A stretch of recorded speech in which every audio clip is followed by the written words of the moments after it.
तो ये exam series 10th ICSE की 13th वाली वीडियो है। इस वाली वीडियो में अपन properties of secants and tangents के कुछ मोस्ट प्रोबेबल क्वेश्चंस देखेंगे। स्टार्ट करने से पहले एग्जाम सीरीज का एक छोटा सा introduction. Exam series 10th ICSE में हमने पिछले 5 साल के पेपर्स आपके एनालाइज करे मैथ्स के, और उनमें से हर चैप्टर हर टॉपिक में से एक पैटर्न फाइंड करने की कोशिश करी है कि एग्जामिनर कैसे क्वेश्चन पूछ रहा है, और वो क्वेश्चन हम आपको यहाँ बता रहे हैं और उसके सॉल्यूशंस दे रहे हैं। तो जब अपन ने सर्कल स्टार्ट करा था एंगल प्रॉपर्टीज ऑफ सर्कल के साथ, तब मैंने बोला था कि जब ये अपन 3 चैप्टर्स कंप्लीट कर लेंगे, angle properties of circle, cyclic properties of circle और properties of secants and tangents, तब अपने 10 मार्क कवर हो जाएंगे। तो इस वीडियो के साथ अपन पूरे 10 मार्क कवर कर लेंगे। तो एग्जाम सीरीज 10th आईसीएसई की हर वीडियो के लास्ट में मैंने उस टॉपिक से रिलेटेड कुछ इंपॉर्टेंट पॉइंट्स बताएं, जिससे आपकी उसमें मिस्टेक्स की प्रोबेबिलिटी कम हो जाएगी। ये वाली वीडियो भी आप लास्ट तक देखना, आपकी हेल्प होगी उससे। अगर आप उज्जैन में कहीं रहते हो और 10th आईसीएसई में पढ़ते हो, तो यहाँ मेरी फ्रीगंज में क्लासेस चल रही हैं, फ्री ऑफ कॉस्ट है, 3 से 4 के बीच में। यहाँ पे भी अपन एग्जाम सीरीज पे ही कॉन्सेंट्रेट करने वाले हैं। कॉन्टैक्ट करो मेरे को अगर आपको ज्वाइन करनी है तो। वीडियो को दोस्तों में शेयर कर दो अपने, एग्जाम ज़्यादा दूर नहीं है। लाइक कर दो वीडियो को, चैनल को सब्सक्राइब कर दो, रेगुलर वीडियोस आती है मेरी। जो भी आपके डाउट्स आए कमेंट में डाल देना। चलो अब स्टार्ट करते हैं। तो क्वेश्चंस पे आने से पहले टॉपिक का एक इंट्रोडक्शन ले लेते हैं। सेकेंड्स और टेंजेंट्स क्या होती है। अगर मैं आपको एक सर्कल दूं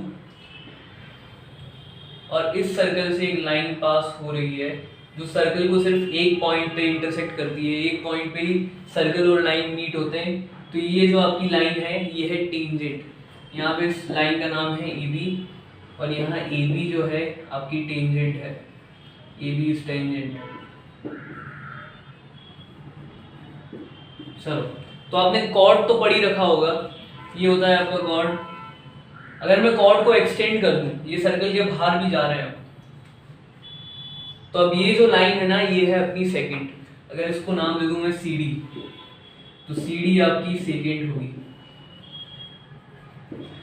तो अब इस चैप्टर में इन्हीं की कुछ प्रॉपर्टीज हैं जो अपन पढ़ने वाले हैं। वैसे तो इस चैप्टर में 5 थ्योरम है, लेकिन काम के आपके 3 हैं, क्योंकि उन 3 थ्योरम्स में ही आपके क्वेश्चंस आए हैं, तो वो देख लेंगे अपन 3 थ्योरम्स। तो पहला थ्योरम है आपका, the tangent at any point of a circle and the radius through the point are perpendicular to each other. ठीक है, अगर आपके पास एक सर्कल है और एक टेंजेंट है जो इस सर्कल को पॉइंट M पे इंटरसेक्ट करती है। सर्कल का सेंटर है O, तो OM आपकी रेडियस होगी, और रेडियस और जो टेंजेंट है उसके बीच में जो एंगल बनेगा वो है 90 डिग्री। ये आपका पहला थ्योरम है। प्रूफ्स अपन देखने नहीं वाले, बस आप समझ लो इसको। तो अगर इसका नाम है टेंजेंट का AB, तो आपका एंगल OMB जो रेडियस और टेंजेंट के बीच में एंगल बनेगा, और सिमिलरली एंगल OMA ये 90 डिग्री होगा। ये थ्योरम आपको काम आएगा जब अपन एंगल्स फाइंड करेंगे इससे रिलेटेड, जैसे कि अपन ने साइक्लिक प्रॉपर्टीज और एंगल प्रॉपर्टीज में करा था। ये पहला थ्योरम है। दूसरा थ्योरम है आपका, from any point outside a circle two tangents can be drawn to it and they are equal in length. वो बोल रहे हैं कि अगर एक सर्कल है आपके पास और सर्कल के बाहर एक पॉइंट है, यहाँ पे एक पॉइंट है A, तो इस पॉइंट से आप 2 टेंजेंट ड्रॉ कर सकते हो, और ये जो 2 टेंजेंट्स आपकी होंगी इनकी लेंथ इक्वल होगी।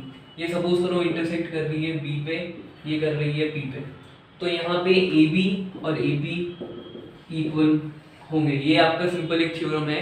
प्रूफ तो नहीं देखने वाला है अपन इसका, लेकिन आप इसे सिंपली प्रूफ कर सकते हो कि अगर यहाँ इसका सेंटर है O, तो इन दोनों ट्राइंगल को आप ज्वाइन करके, ये जो 2 ट्राइंगल आपके बनेंगे उनको कॉन्ग्रुएंसी प्रूफ करके ये आपके पास आ जाएगा। ये भी आपका काम आने वाला है, क्योंकि बहुत सारे क्वेश्चंस में आपको साइड्स की लेंथ भी फाइंड करनी पड़ेगी। ये आपका दूसरा थ्योरम था। तो तीसरा थ्योरम समझने से पहले अपन एक कॉन्सेप्ट समझ लेते हैं, अल्टरनेट सेगमेंट्स वाला। तो अल्टरनेट सेगमेंट्स क्या होते हैं? अल्टरनेट सेगमेंट्स क्या, अगर आपके पास एक सर्कल है, सर्कल से एक टेंजेंट पास होती है, इस टेंजेंट के जहाँ ये पॉइंट है, इस पॉइंट को बोलते हैं अपन पॉइंट ऑफ कांटेक्ट, जहाँ आपका टेंजेंट और सर्कल मीट हो रहा है, इस पॉइंट को बोलते हैं पॉइंट ऑफ कांटेक्ट। इस पॉइंट से अगर एक कॉर्ड ड्रॉ करें, तो अब ये जो कॉर्ड है इस सर्कल को 2 सेगमेंट्स में डिवाइड कर रही है, एक ये मेजर सेगमेंट और ये माइनर सेगमेंट। नाम दे देते हैं अपन चीज़ों को। टेंजेंट का नाम है AB, कॉर्ड का नाम है PQ, और यहाँ पे कहीं एक पॉइंट है C। तो अभी आपके पास दो सेगमेंट्स हैं PCQ, और यहाँ पे एक पॉइंट है आपके पास D, दूसरा सेगमेंट है आपके पास PDQ। PCQ आपका मेजर सेगमेंट है, PDQ आपका माइनर सेगमेंट है। अब अल्टरनेट सेगमेंट क्या होते हैं कि ये जो कॉर्ड और टेंजेंट क्या एंगल बना रहे हैं, पहला है ये एंगल QPB। इस एंगल के लिए अल्टरनेट सेगमेंट आपका ये वाला सेगमेंट होगा QCP, और जो दूसरा एंगल बन रहा है आपका कॉर्ड और टेंजेंट का QPA, इसके लिए अल्टरनेट सेगमेंट आपका होगा QDP। तो ये अल्टरनेट सेगमेंट्स होता है। आई होप कि आपको समझ में आया, नहीं आया तो कमेंट में बता दो।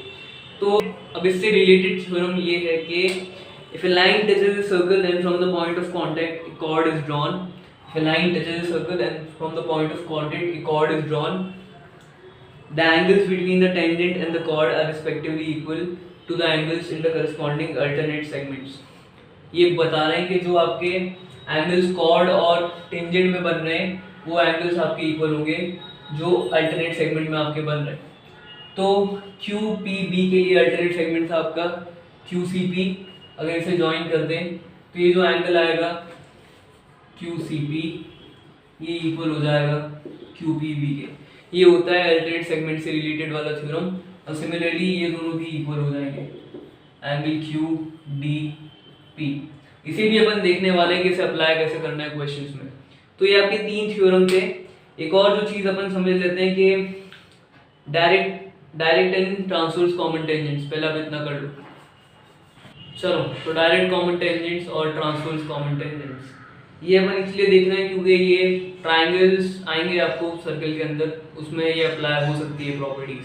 तो डायरेक्ट कॉमन टेंजेंट्स क्या होता है कि अगर आपके पास एक टेंजेंट है AB और दोनों सर्कल अगर उसकी सेम साइड पे है तो वो हुई डायरेक्ट कॉमन टेंजेंट्स। ऐसे ही सिमिलरली CD भी डायरेक्ट कॉमन टेंजेंट्स है। ये अपन डायरेक्ट कॉमन टेंजेंट तीन फॉर्म में देख रहे हैं कि पहला वाला है जिसमें सर्कल्स एक पॉइंट पे इंटरसेक्ट कर रहे हैं दोनों सर्कल, दूसरा वाला जिसमें सर्कल्स इंटरसेक्ट ही नहीं कर रहे, तीसरा वाला सर्कल दो पॉइंट पे इंटरसेक्ट कर रहा है। तो ये होती है आपकी direct common tangent. Direct common tangents की लेंथ इक्वल होती है, जैसे यहाँ पे AB और CD की लेंथ इक्वल होगी। तीनों केसेस में डायरेक्ट कॉमन टेंजेंट्स की लेंथ इक्वल होगी। अब अपन आते हैं transverse common tangents. Transverse common tangent मतलब एक ऐसी टेंजेंट जिसमें आपके जो सर्कल्स हैं वो ऑपोजिट साइड पे लाया करें। जैसे ये वाला सर्कल इसके नीचे लाया करता है और ये वाला सर्कल इस पॉइंट के ऊपर लाया करता है, ऑपोजिट साइड पे लाया कर रहे हैं, तो ये वाली टेंजेंट आपकी होती है ट्रांसवर्स कॉमन टेंजेंट। ये AB और CD दोनों ट्रांसवर्स कॉमन टेंजेंट्स हैं। ट्रांसवर्स कॉमन टेंजेंट्स की लेंथ भी इक्वल होती है, AB is equal to CD। तो अभी तक अपन ने इसके इंट्रोडक्शन में आपकी कुछ डेफिनेशन समझ ली और जो इम्पोर्टेंट थ्योरम्स हैं जो आपको क्वेश्चंस में काम लगेंगे वो समझ लिए। इतना कर लो आप। अगर आपके कुछ भी डाउट्स है कमेंट में डालते जाओ। इतना कर लो आप, फिर अपन क्वेश्चंस पे आते हैं। तो पहला क्वेश्चन है आपका, ये साल 2020 में आया था। क्वेश्चन है in the given figure TP and TQ are two tangents to the circle with centre O। तो आपके पास एक सर्कल है जिसका सेंटर है O और TQ और TP आपकी दो टेंजेंट्स हैं कॉमन पॉइंट T से। आगे बढ़ते हैं। Touching at A and C respectively. तो सर्कल को वो C और A पे टच करती है, पॉइंट ऑफ कांटेक्ट आपके C और A हैं। अब आगे है angle BCQ is equal to 55 degree, angle BAP is equal to 60 degree. Find, पहली चीज आपको फाइंड करनी है angle OBA and angle OBC। ये आपको दो एंगल्स फाइंड करने हैं। स्टार्ट करते हैं। चलो, तो पहली वाली जो अपन ने थ्योरम पढ़ा था कि टेंजेंट और रेडियस के बीच में 90 डिग्री बनता है, वो अप्लाई करते हैं अपन। तो आपका एंगल OCT, ये रेडियस और टेंजेंट के बीच में एंगल बनेगा आपका 90 डिग्री। ये अपन 90 डिग्री क्यों ले रहे हैं ये अभी देखते हैं अपन। चलो, तो ये जो आपकी स्ट्रेट लाइन है ये तीन एंगल से मिलकर बन रही है। आपकी जो QT है वो तीन एंगल से मिलकर बन रही है, BCQ, angle BCQ plus angle BCO plus angle OCT। Is equal to 180 degree. इसमें अपने पास एंगल OCD है 90, BCQ है 55, एंगल BCO अपन निकाल सकते हैं। ये 55 plus angle BCO plus 90 is equal to 180। 55 plus 90 ये आपका होगा 145 is equal to 180। Angle BCO आपका आ जाएगा 180 माइनस 145 35 डिग्री। ये आ गया आपका। चलो अब यहाँ देखो एंगल BCO है 35 डिग्री। अब ट्राइंगल OBC ध्यान से देखना। ट्राइंगल OBC में OC और OB रेडियस है और रेडियस आपकी इक्वल होती है, तो OC is equal to BC।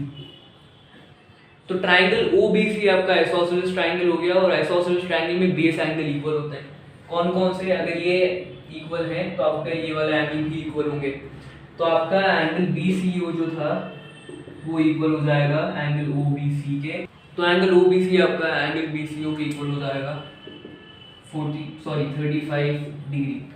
यहाँ पे एंगल OBC आ गया। अपन जो दूसरा एंगल फाइंड करना था एंगल OBA, वो भी सिमिलरली फाइंड कर सकते हैं। इतना कर लो आप, फिर एंगल OBA फाइंड करते हैं। तो अब एंगल OBA फाइंड करना है। सिमिलरली जैसे एंगल OBC फाइंड करा था वैसे ये भी आ जाएगा। तो आपका एंगल OAT 90 डिग्री होगा, क्योंकि टेंजेंट और रेडियस के बीच में एंगल बन रहा है ये 90 डिग्री। अपन अब फाइंड करने वाले एंगल OAB। कैसे? इन तीनों एंगल का सम 180 डिग्री। तो angle OAP plus angle OAB plus angle OAT is equal to 180 degree. Angle OAP sorry ये नहीं, एंगल BAP कर लो इसको। एंगल BAP आपके पास है 60, एंगल OAB फाइंड करना है, और ये है 90 is equal to 180। 90 plus 60 150 plus angle OAB is equal to 180। तो एंगल OAB आपका आएगा 180 माइनस 150 30 डिग्री। चलो तो अब देखो आप ट्राइंगल OAB ये भी आपका आइसोसेलेस ट्राइंगल है। क्यों? क्योंकि OB और OA रेडियस है, रेडियस इक्वल होती है। रेडियस इक्वल है मतलब आइसोसेलेस है ट्राइंगल, तो आपके बेस एंगल इक्वल होंगे। कौन कौन से? Angle OAB is equal to angle OBA आ गया ये 30 डिग्री। दोनों एंगल्स आ गए आपके। इसका फर्स्ट वाला पार्ट इजी था, इतना कर लो आप। फिर अपन दूसरे वाले पार्ट्स पे आते हैं। सेकंड पार्ट पे आते हैं। आपको फाइंड करना है अब एंगल AOC। स्टार्ट करते हैं। चलो तो ये वाले पार्ट में अपना एंगल प्रॉपर्टीज ऑफ सर्कल में जो पहला थ्योरम पढ़ा था वो काम में आएगा। थ्योरम था आपका कि जो कॉर्ड आपका जो आर्क आपका किसी भी सर्कमफ्रेंस पे एंगल बनाता है वो हाफ होता है सेंटर वाले एंगल के। ठीक है, समझ में आया तो ठीक है, नहीं तो अपन यहाँ देख लेते हैं। तो एंगल AOC ये सेंटर में बन रहा है आर्क से, और एंगल CBA ये सर्कमफ्रेंस पे बन रहा है। तो ये होगा आपका angle AOC is equal to twice angle CBA। Angle CBA अपन फाइंड कर सकते हैं। कैसे? देखो आप, एंगल CBA दो एंगल से मिलके बन रहा है, एंगल OBC और एंगल OBA। इन दोनों की मेजर्स अपन निकाल चुके हैं फर्स्ट वाले पार्ट में। तो एंगल CBA आपका आएगा 35 प्लस 30 65 डिग्री। अब एंगल AOC, चलो तो 2 टाइम्स 65 डिग्री आ गया 130 डिग्री।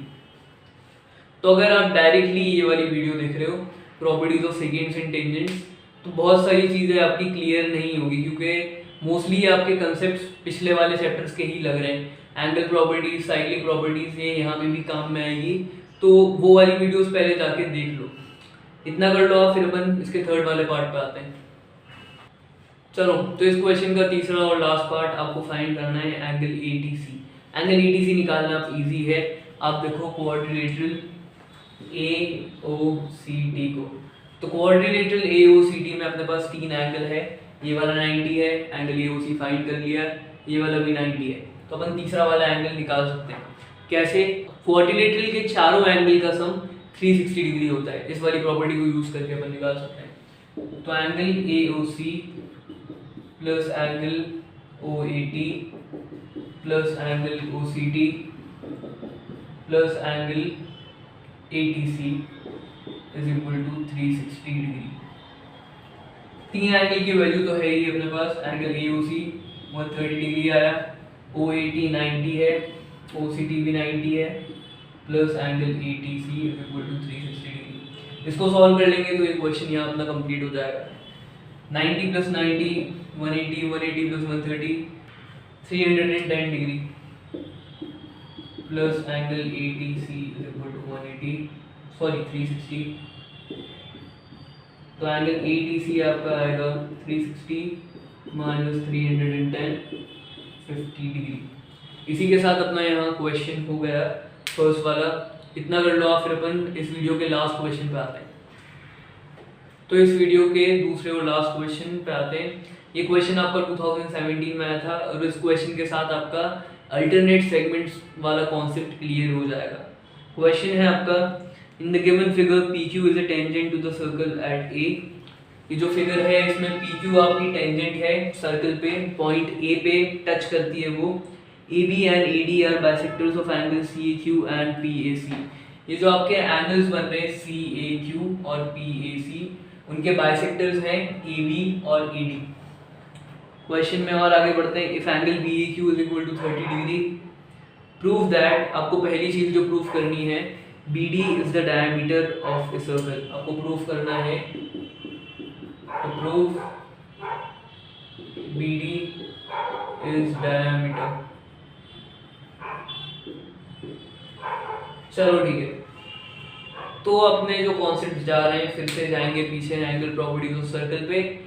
वहाँ पे जो अपन ने 2-3 थ्योरम पढ़े थे, उसमें शायद दूसरा थ्योरम ये था कि अगर आपका जो आर्क है एक 90 डिग्री वाला एंगल बना रहा है सर्कमफ्रेंस पे, तो वो सेमी सर्कल बनता है और कॉर्ड आपकी डायमीटर होती है। ये आपका थ्योरम था, इसको अपन यहाँ अप्लाई करने वाले हैं। तो पहली चीज उन्होंने प्रूफ करना है कि BD is a diameter. BD diameter proof करना है। तो BD दो एंगल्स बना रही है सर्कमफ्रेंस पे, ये वाला एंगल और एक ये वाला एंगल। अपने को करना ये पड़ेगा कि या तो एंगल BCD या एंगल BAD को 90 डिग्री प्रूफ करना पड़ेगा। अगर ये कर दिया तो BD आपकी डायमीटर हो जाएगी। ठीक है, स्टार्ट करते हैं। अपन एंगल BAD को 90 डिग्री प्रूफ करने वाले हैं। चलो, तो एंगल BAD आपका दो एंगल से मिलकर बन रहा है। पहला एंगल है आपका BAC और ये वाला एंगल आपका 30 डिग्री होगा। 30 डिग्री क्यों होगा? क्योंकि वो बोल रहे हैं कि BA बाइसेक्ट्स एंगल CAQ। मतलब ये जो दो एंगल आ रहे हैं बाइसेक्ट हो रहे हैं, मतलब ये इक्वल है इनके मेजर। तो एंगल BAC का मेजर एंगल BAQ के इक्वल और एंगल BAQ आपको दे रखा है 30 डिग्री। अब आगे एंगल BAD में एक और एंगल है अपने पास, उसका मेजर नहीं है, वो है एंगल CAD। एंगल CAD का मेजर निकालना पड़ेगा। कैसे? यहाँ पे देखो आप कि ये जो लाइन है ये दो एंगल से मिलके बन रही है। सॉरी, ये जो पॉइंट है इस पे दो एंगल्स बन रहे हैं, एंगल CAP और एंगल CAQ। इनका सम होगा 180 डिग्री और यहाँ से अपन एंगल CAD निकाल सकते हैं। कैसे? देखते रहना है। तो एंगल CAQ का अपने पास मेजर है ये 30 और ये 30 अपन ने बता दिया। एंगल BAC 30 प्लस 30 ये होगा 60 is equal to 180। Angle CAP is equal to 180 minus 60, ये आ गया 120 डिग्री। और एंगल PAC या फिर एंगल CAP भी बाइसेक्ट हो रहा है AD से। तो आपका जो एंगल CAD होगा ना, सब यहाँ लिखा हुआ ही है, एंगल CAD होगा वो बाइसेक्ट हो रहा है, मतलब वो आधा है इस पूरे वाले एंगल PAC के। चलो, तो एंगल CAD आपका होगा 1/2 टाइम्स PAC की आ जाएगी value 120, half angle angle CAD आपका होगा 60 डिग्री। एंगल CAD आ गया, एंगल BAC फाइंड कर लिया। वो अपन देखते हैं एंगल BAD कितना होगा। तो एंगल BAD ये है 30, तो 30 और एंगल CAD 60, 30 प्लस 60 90 डिग्री। ये आ गया 90 डिग्री, मतलब ये जो आपका आर्क था वो 90 डिग्री बना रहा है यहाँ पे। इसका मतलब ये जो BD है, ये जो कॉर्ड है आपकी डायमीटर है, ये आपका प्रूव हो गया। अगर ये आपको समझ में नहीं आ रहा तो कमेंट में बताओ मेरे को, और एक बार एंगल प्रॉपर्टीज वाली वीडियो वापस देख लेना, वहां से चीजें और क्लियर हो जाएगी। यहाँ पे फर्स्ट वाला पार्ट प्रूव हो गया, BD इज डायमीटर, ये हो गया। इतना कर लो आप, फिर अपन इसके अगले वाले पार्ट पे आते हैं। तो क्वेश्चन का दूसरा वाला पार्ट आपको प्रूफ करना है यहाँ पे कि ABC is an isosceles triangle. Start करते हैं। तो आइसोसेलेस ट्रायंगल अगर आपको किसी ट्रायंगल को प्रूफ करना है तो उसके दो तरीके हैं। पहला वाला कि उसकी दो साइड्स इक्वल बता दो, दूसरा वाला तरीका ये है कि उसके दो एंगल्स इक्वल बता दो। तो अपन इस वाले पार्ट में दूसरे वाले तरीके से आगे बढ़ने वाले हैं। अपन ABC में दो एंगल्स इक्वल बताने वाले हैं। स्टार्ट करते हैं। और इस वाले पार्ट में आपका अल्टरनेट सेगमेंट वाला कॉन्सेप्ट भी लगेगा। जैसे मैंने बताया था कि इस वाले एंगल के लिए आपका अल्टरनेट सेगमेंट होगा ये, और ये वाला एंगल इस वाले एंगल के इक्वल हो जाएगा। तो एंगल CBA जो है आपका इक्वल होगा एंगल CAP के, अल्टरनेट सेगमेंट वाली प्रॉपर्टी से। और एंगल CAP फाइंड कर लिया है, यह है 120 डिग्री। तो एंगल CBA आ गया 120 डिग्री। अपने पास एंगल BAC पहले से है 30 डिग्री। अपन फाइंड करते हैं एंगल BCA। स्टार्ट करते हैं, ट्रायंगल की एंगल्स में प्रॉपर्टी लगाते हैं। अगर ये आपको अल्टरनेट सेगमेंट वाला कॉन्सेप्ट अभी भी समझ में नहीं आ रहा तो मेरे को कमेंट में बताते जाओ। तो इस ट्रायंगल में तीनों एंगल का सम 180 डिग्री। तो angle BAC plus angle BCA plus angle ABC is equal to 180 degree. Angle BAC ये है 30, BCA फाइंड करना है, और angle ABC 120 is equal to 180। 30 plus 120 ये आपका 30 प्लस 120 ये आपका होगा 150 is equal to 180। Angle BCA आ जाएगा 180 माइनस 150 30 डिग्री। एंगल BCA आ गया, एंगल BAC भी है अपने पास 30 डिग्री। इन दोनों के मेजर इक्वल आए तो angle BCA is equal to angle BAC। दो एंगल्स इक्वल हो गए, इसका मतलब आपका ट्रायंगल जो है वो आइसोसेलेस है। Triangle ABC is isosceles. इस आइसोसेलेस की स्पेलिंग गलत है, आइसोसेलेस।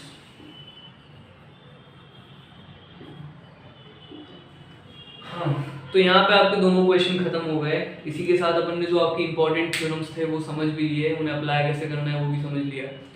थोड़ा और रुको, वीडियो में अपन इंपॉर्टेंट पॉइंट्स देख लेते हैं। तो इंपॉर्टेंट पॉइंट्स टू रिमेंबर। चलो, तो पिछले दो वीडियो से मैं यही पॉइंट बताया जा रहा हूँ। इस वीडियो में भी मेरे पास कुछ नया है नहीं। तो ज्योमेट्री में अगर आपको अच्छे मार्क्स लाने तो जाओ, पिछले जो कंसेप्ट आपने पढ़े थे उसे वापस रिवाइज करो। वो हर चीज़ यहाँ अप्लाई होती है, पैरेलल लाइंस वाली भी, कॉन्ग्रुएंसी भी, सिमिलैरिटी भी, लाइंस एंड एंगल्स वाली भी, हर एक चीज़ अप्लाई होती है क्वेश्चंस में। तो ज्योमेट्री में अगर पूरे स्कोर करना चाहते हो तो ज़्यादा टफ नहीं है, वो हो जाएगा। लेकिन उसके लिए थोड़े से पुराने कंसेप्ट वापस जाके देख लो। पहला वाला पॉइंट, दूसरा वाला पॉइंट, प्रैक्टिस मत छोड़ना। हो सकता है जब क्वेश्चन करने बैठो तो एक बार में ना आए, दूसरी बार में भी ना आए, लेकिन ट्राई करते रहोगे तो हो जाएगा। वो क्वेश्चंस इतने ज़्यादा डिफिकल्ट नहीं है। चलो फिर अगली वीडियो में मिलते हैं। Good bye.